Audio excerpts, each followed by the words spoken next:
Distance protection સંબંધિત પ્રાથમિક માહિતી આપો. તો કે જ્યારે ટાઈમ ગ્રેડેડ અથવા તો કરંટ ગ્રેડેડ સિસ્ટમ તમને ધીમી લાગે છે અને યોગ્ય સિલેક્ટિવિટી પ્રાપ્ત થતી નથી, એવા કિસ્સામાં ડિસ્ટન્સ પ્રોટેક્શન સ્કીમનો ઉપયોગ કરવામાં આવે છે. તો એનો સીધો મતલબ એ છે કે ઝડપી ઓપરેટિંગ ટાઈમ રિસ્પોન્સ માટે ડિસ્ટન્સ પ્રોટેક્શનનો ઉપયોગ થાય છે.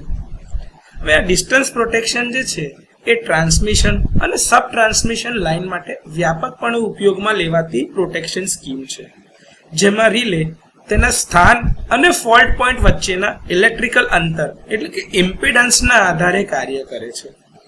હવે જ્યારે ટ્રાન્સમિશન લાઇનમાં ફોલ્ટ થાય છે ત્યારે લાઇનના વોલ્ટેજ ઘટે છે અને લાઇનનો કરંટ વધે છે. એટલે કે રિલે દ્વારા જોવામાં આવતો ઇમ્પિડન્સ એટલે કે બે વચ્ચેનો ગુણોત્તર કે જે વોલ્ટેજ અને કરંટનો ગુણોત્તર છે, એટલે કે ભાગાકાર છે વોલ્ટેજના છેદમાં કરંટ.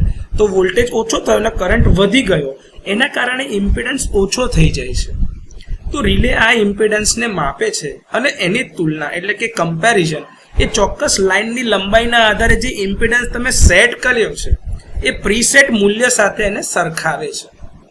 હવે જો માપવામાં આવેલ ઇમ્પિડન્સ એ સેટ કરેલા ઇમ્પિડન્સ કરતાં ઓછો હોય તો ફોલ્ટ જે છે એ પ્રોટેક્ટેડ ઝોનની અંદર છે. એનો મતલબ છે કે તમારી રિલે ટ્રિપ થવાનું છે. પણ જો આ માપવામાં આવેલો ઇમ્પિડન્સ એ સેટ વેલ્યુના ઇમ્પિડન્સ કરતાં વધારે હોય તો એનો મતલબ છે કે ફોલ્ટ બહારની સાઈડ પર છે, તો એ કેસમાં રિલે ટ્રિપ નહીં થાય. હવે આ પ્રકારના પ્રોટેક્શનને ડિસ્ટન્સ પ્રોટેક્શન કહેવામાં આવે છે, કારણ કે લાઇન ઇમ્પિડન્સ જે છે એ તેની લંબાઈના પ્રમાણસર હોય છે. તો જો રિલે છે એ લાઇનના ડિસ્ટન્સના સંદર્ભમાં રિલે સ્થાનથી ફોલ્ટ કેટલો દૂર થાય છે તેનો અંદાજ લગાવી શકે છે અને એના વિશેની માહિતી આપે છે.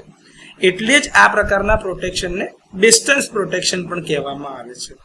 તો ડિસ્ટન્સ પ્રોટેક્શન સંબંધિત આ થોડી પ્રાથમિક માહિતી છે.